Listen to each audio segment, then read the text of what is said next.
Good morning, dear beloved from Nanaimo. We have reached now in another session on the book of Revelation, part 20 on your outlines, page 16 of 16, the eternal order, finally. So this will be not the final session. The final session will probably be next week. But for today, we take the eternal order right here. I don't know how long will be the session, not too long. And I hope that you have a certain level of excitement for the book of Jude to come on Zoom on Monday night, scheduled from 7 to 8 with pairs of questions and so on. I am getting excited about it since I'm going to be able to see some faces on Zoom, interaction with you since it's been a long time. So thank you so much and spread the good news. Your contact people are Mark Laundrie and Bruce Carell. So you call these guys for further information and so on, and they will be the computer people to relate to in your city of Nanaimo and so on. So before we start with a word of prayer, make sure that you are on page 16 of your outline with the slide here, the eternal order and so on. So we pray and we get into our studies right now.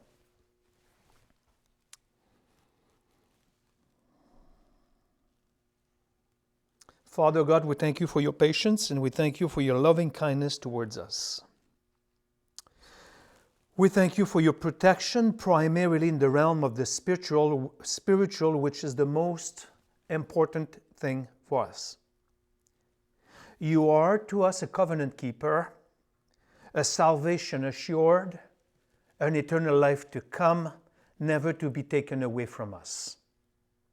For that exclusive reason, Father, that we have been endowed with eternal security, help us not to be too worried in the realm of the physical. We have a number of days appointed to you in your book. They will be respected. They are according to your divine will. And thank you that they are not according to our will. So we leave that up to you, Father, although we have the right to ask you to protect us physically. And thank you also for the guardian angel that all believers without exception do have. We ignore this one too much. Let us not try to do the work of the guardian angel, and let us not try to do your work also, because otherwise we're going to have back problem and get tired. Help us to bask in our salvation, in our rest, with tranquility in a self and a confidence thoroughly dedicated to you, a quiet trust in you. We give you thanks for our studies of Revelation that is coming to an end. Thank you for those who have been persevering in watching it, and forgive those who have been slack and not disciplined in their studies. We pray this, Father, in Jesus' name, Amen. All right, so lots of baggage behind our belt to start.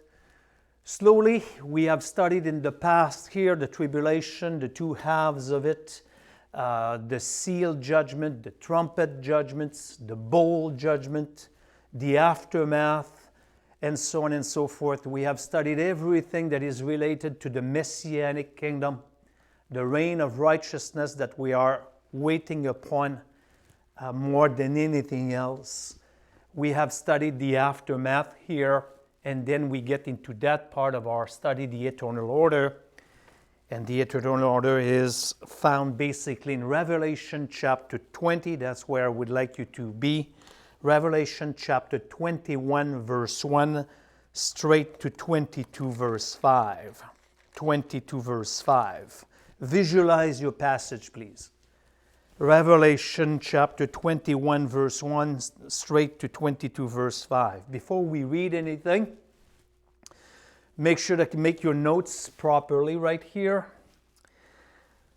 So let's put this in your notes, that while the Messianic kingdom, the 1,000-year reign, is the high point of all Old Testament prophecy, while the Messianic kingdom is the high peak or the high point of all Old Testament prophecy or prophecies, the eternal order is the epitome, the high point of New Testament prophecy. I repeat. The Messianic kingdom here, because if you want to know anything about the Messianic kingdom, the majority of the information is in the Old Testament, so it was the high point of Old Testament prophecy and prophets. We're studying Isaiah right now in the Wednesday night capacity, so we can see that only from Isaiah if you wish. But there is more prophet talking about it. And the eternal order, which we look right now, the eternal order right here, is the highest peak of New Testament revelation from God, or New Testament prophecy. The first 20 chapters of the book of Revelation are found, basically, in the Old Testament. And the last 2 chapters of the book of Revelation are all new things here. And we carry on because the eternal order, you will have the kingdom of God in the sense that it will still be God's rule in keeping the eternal order going. So that's the sovereignty of the kingdom, not the Messianic kingdom, but the eternal kingdom or the sovereign kingdom if you want to. In fact, that God will always be in charge if you want, but it's not going to be called the Messianic kingdom here at all. So you visualize your passage in chapter 21, verse 1, straight down to 22, verse 5. So we are looking right now at the creation of the eternal order, capital A on your outlines under part 20. We look at this right now.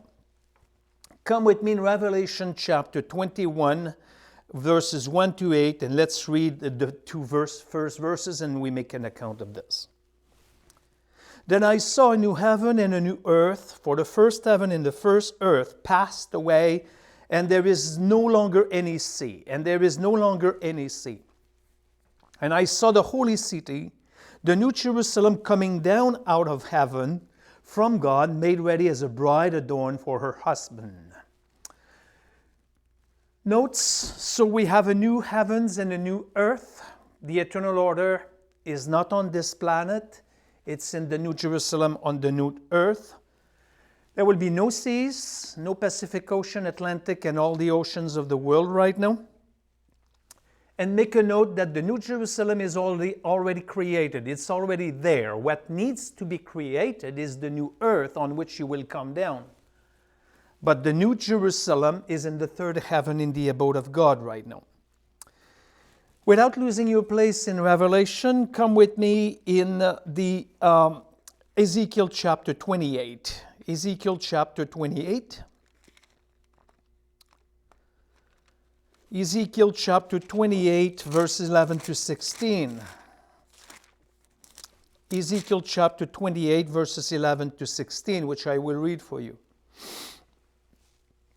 Again, the word of Jehovah in Ezekiel, it's the fall of Satan, for those who did Satanology and demonology with me here. And what I read for you in Ezekiel chapter 28, verses 11 to 16, it's the mineral Garden of Eden, not the vegetable garden of Adam and Eve, but that's what we call the original mineral Garden of Eden. Here, I just want to make a few comparisons here. Again, the word of Jehovah came to me, saying, Son of man, take up a lamentation over the king of Tyre, and say to him, Thus says Adonai Jehovah. So the king of Tyre here, it's Satan in that case. You had the seal of perfection, full of wisdom and perfect in beauty. You were in Eden, the garden of God, that's the mineral garden. Every precious stone was your covering. The ruby, topaz, and the diamond, the beryl, the onyx, and the jasper, the lapis lazuli, the turquoise, and the emerald, and the gold, the workmanship of your setting and sockets was in you. On the day that you were created, they were prepared. You were the anointed cherub who covers, that's Satan, and I placed you there. You were on the holy mountain of God. You walk in the midst of the stones of fire, basically, which is the original earth here. You were blameless in your ways from the day that you were created until unrighteousness was found in you. Verse 16, but the abundance of your trade, you were internally filled with violence, and you sinned, past tense. Therefore, I have cast you as profane from the mountain of God, and I have destroyed you, O covering cherub, from the midst of the stones of fire. So, it describes the fall of Satan. And at the fall of Satan, come with me for a quick moment, Genesis chapter 1, verse 2. When Satan fell, here in verse 2, and the earth was formless and void, and darkness was over the surface of the deep, and the Spirit of God was moving over the surface of the water. Okay? So basically the earth became void. It was not created void, but the earth became void when Satan fell. Prior to the fall of Satan, the earth was a shiny ball with all kinds of precious stones, and Satan was reflecting these stones and so on, and he had access to it. When he fell here, the ocean was part of the judgment. So the earth was fully covered with water, salt water, and it became dark, void, and covered with the deeps of the water and so on. That's why in Revelation chapter 21, which I read to you in verses 1 and 2, there will be no sea, because any seas of salt water are a direct result of the fall of Satan. So the New Jerusalem will come down and settle on the new earth, which is not this planet. This one will dissolve as it was created out of nothing, and it will disappear out of nothing. That's the God that you and I serve. So why worrying about COVID-19? So Galatians chapter 4 verse 26, I go for you. Galatians chapter 4 verse 26 says this, but the Jerusalem above is free, and she is our mother. So it's not like the one now. There is no freedom right now on this planet in Jerusalem. It's not the New Jerusalem. The New Jerusalem is free. And when we go in accordance to Hebrews chapter 11 verses 9 and 10, that's what Abraham sought. He sought the city that was a heavenly city. How much more if Abraham thousands of years ago was seeking for the New Jerusalem, how much more should we right now as we get closer to these things? That's what Abraham sought. It was not revealed yet, but he sought peace, the peace of God, which will only come basically in the 1,000-year reign and then in the eternal order. Come with me in the book of Hebrews. Why not taking Hebrews 9:11? Hebrews 11, 9, 10. Come with me in the book of Hebrews chapter 11 verses 9 and 10. Hebrews chapter 11 verses 9 and 10. By faith, Abraham, he lived as an alien in the land of promise, as in a foreign land, dwelling in tents with Isaac and Jacob, fellow heirs of the same promise. For he was looking for a city which has foundations, whose architect and builder is God. God has never been the direct architect and builder of the Jerusalem present. It was built by man. So it cannot last forever.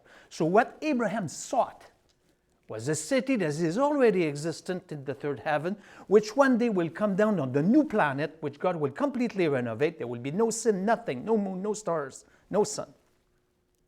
And he's going to rest on it, and you and I partake in it. Revelation, not Revelation. Hebrews 12, 22 to 24. Hebrews 12, 22 to 24 describes who will be there. Okay? Not in the Messianic. Not in the Messianic kingdom. In the New Jerusalem. Hebrews chapter 12, verses 22 to 24. But you have come to Mount Zion, to the city of the living God, the heavenly Jerusalem, not the 1,000-year, and to myriads of angels, to the general assembly and church of the firstborn who are enrolled in heaven, and to God, the judge of all, and to the spirits of all the righteous made perfect, and to Jesus, the mediator of a new covenant, and to the sprinkled blood, which speaks better than the blood of Abel. So, the New Jerusalem and the eternal order, the New Jerusalem on the new earth, which is the destination of all believers of all time, will be occupied by the triune God, the Father, the Son, and the Holy Spirit. The angels proper, all the angels that did not fall will belong to that place here. The church, and obviously the tribulational saints as well, and the Old Testament saints. So that's where you belong. That's your destiny. But before you go there, you need to live for 1,000 years plus the few months here still on that planet, which are already too long for some. Okay? This is not our place here. Here we're Voyager here. Although you never took the plane lately, here you're just a tourist here. enjoying the scene as much as you can. Don't buy waterfront. It's a result of the curse and so on. Okay, Revelation chapter 21. Let's go back there, verses 3 and 4. I heard a loud voice from the throne saying, Behold, the tabernacle of God is among men, and he will dwell among them, and they shall be his people, and God himself will be among them. And he will wipe away every tear from their eyes, and there will no longer be any death, there will no longer be any mourning, or crying, or pain. The first things have passed away. So, in the eternal order, on the full planet and the eternal order, there will be the dwelling place of God in yourself and so on. That's the Shekinah glory that will abide once again with men forever, no last revolt and so on. And there will be, in verse 4, no more result of the Adamic curse, because physical death came into being back to the time of Adam's, and crying and mourning and pain when they started to nurture the garden type of thing, or delivering in pain for the lady. All the effects of the Adamic curse will be taken away. Genesis chapter 3, verses 16 to 19. No thistles, no thorns, and so on and so forth. Verses 5, 6, 7, and 8. And he who sits on the throne said, Behold, I am making all things new. And he said, Write, for these words are faithful and true. And he said to me, It is done. I am the Alpha and the Omega, the beginning and the end, and I will give to the one who thirsts from the springs of the water of life without cost. Water of life. Verse 7. He who overcomes will inherit these things, and I will be his God, and he will be my son. But for the cowardly and unbelieving and abominable and murderers and immoral persons, sorcerers, idolaters, liars, their part will be in the lake that burns with fire and brimstone, which is the second death here. Here is a word of assurance of it. Beloved, don't ask me the date that it will happen. Nobody knows about it. We're not even allowed to try to find a date for these things. The question that we can ask together, will it happen? It will. Do you believe in the first coming of Christ? Not that long ago, 2,000 years ago. When you go to Egypt, you go way more back than 2,000 years ago.